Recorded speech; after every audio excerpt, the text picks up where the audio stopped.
আপনারা কি জানেন এমন কিছু রেগুলার ইউজের জিনিস রয়েছে যেগুলো ইউএসএ, কানাডা, অস্ট্রেলিয়া বা অন্যান্য কিছু ডেভেলপড ইউরোপিয়ান কান্ট্রিজে ব্যান্ড কিন্তু ভারতে চলে।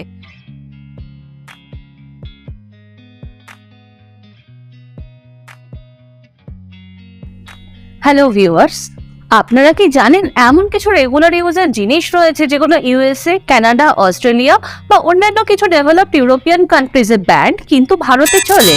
কি এমন কারণ রয়েছে যে সেগুলো ইউরোপিয়ান কান্ট্রিজগুলোতে ব্যান্ড কিন্তু ভারতে চলছে? আসুন তাহলে জানা যাক। আমি Nivedita and welcome to our channel unboxing fact. যারা এখনো আমাদের চ্যানেলটিকে সাবস্ক্রাইব করেননি তারা অবশ্যই সাবস্ক্রাইব করে নেবেন আর পাশে থাকা বেল আইকনটা অলে প্রেস করে রাখবেন। আর যারা ভিডিওটা ফেসবুকে দেখছেন তারা অবশ্যই পেজটা ফলো করে নেবেন। নাম্বার 1, কিন্ডার জয়। এই প্রোডাক্টটা ইউএসএতে ব্যান্ড, কারণ ইউএসএতে এটা ডেঞ্জারাস ফর চিলড্রেন হেলথ বলে ডিক্লেয়ার করা হয়েছে। এমনকি এখানে এটা ক্যারি করলে $2,500 পর্যন্ত ফাইন হতে পারে। বাট ইন্ডিয়াতে এটা খুবই পপুলার। কিন্ডার জয় ম্যানুফ্যাকচার করে ফেরারো নামের এক ইটালিয়ান কোম্পানি। ওয়ার্ল্ড হেলথ অর্গানাইজেশনও একটা অফিসিয়াল স্টেটমেন্ট দেওয়া হয়েছিল যেখানে বলা ছিল কিন্ডার জয় থেকে সালমোনেলা পয়জনিং হতে পারে। Number 2, Lifebuoy soap. এই সাবান ইউএসএ আর ইউরোপে ব্যান্ড, কারণ এটাকে হার্মফুল ফর স্কিন হিসেবে কনসিডার করা হয়। এটাকে জন্তুদের স্নান করানোর জন্য ইউজ করা হয়।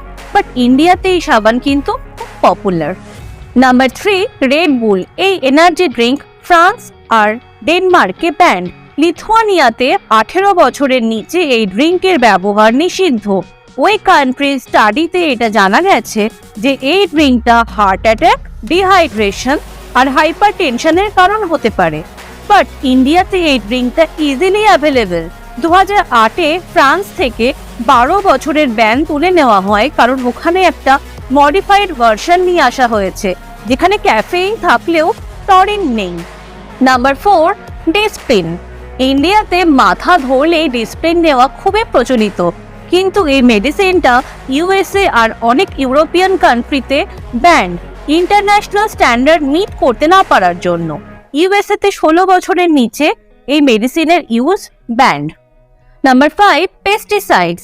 60টারও বেশি পেস্টিসাইডস যেরকম ডিডিটি, এন্ডোসুলফান এটসেট্রা বাইরের অনেক কান্ট্রিতে ব্যান্ড, কারণ এই পেস্টিসাইডসগুলো ভেজিটেবলসের মাধ্যমে আমাদের শরীরে প্রবেশ করে কঠিন রোগের কারণ হয়ে দাঁড়াতে পারে, কিন্তু ইন্ডিয়াতে এই পেস্টিসাইডসগুলো ইউজ হয়। Number 6, unpasteurised milk. ইউএসএ আর কানাডাতে এই আনপাস্তুরাইজড মিল্ক ইউজ ব্যান্ড, কারণ এতে ডেঞ্জারাস মাইক্রো বা জার্মসের মারাত্মক সাইড এফেক্টস আছে। বাট ইন্ডিয়াতে কিন্তু সেল হয়। নাম্বার 7, নিমোলিন্ড।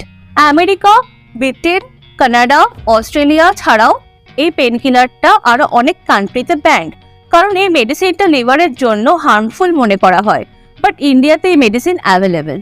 Number 8, D cold total. এই ওষুধটা বিভিন্ন কান্ট্রিতে ব্যান্ড, কারণ এটা আমাদের কিডনির জন্য হার্মফুল হতে পারে, কিন্তু এই ওষুধটা কিন্তু ইন্ডিয়াতে সেল হয়।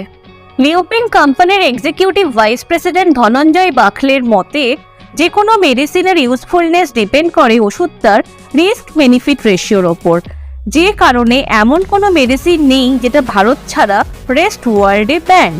কোনো দেশে ব্যান্ড তো অন্য দেশে চলছে। তাই D cold total medicine central drug standard control organisation অর্থাৎ CDSCO ব্যান করলেও ম্যাড্রাস হাইকোর্ট এই ব্যানের ওপর স্টে অর্ডার দিয়েছে। আজকের ভিডিও তাহলে এখানেই শেষ করছি। কেমন লাগলো আজকের ভিডিওটা? আপনাদের মূল্যবান মতামত কিন্তু আমাদের কমেন্ট সেকশনে জানাতে একদম ভুলবেন না। আর যদি ভিডিওটা আপনাদের সত্যি ভালো লেগে থাকে তাহলে please don't forget to like, share and subscribe. খুব তাড়াতাড়ি আমরা আবার ফিরবো এরকমই কিছু ইন্টারেস্টিং ফ্যাক্টস নিয়ে কথা বলতে। ততদিন পর্যন্ত আপনারা আমাদের সঙ্গে থাকুন, ভালো থাকুন, সুস্থ থাকুন, and thanks for watching the video.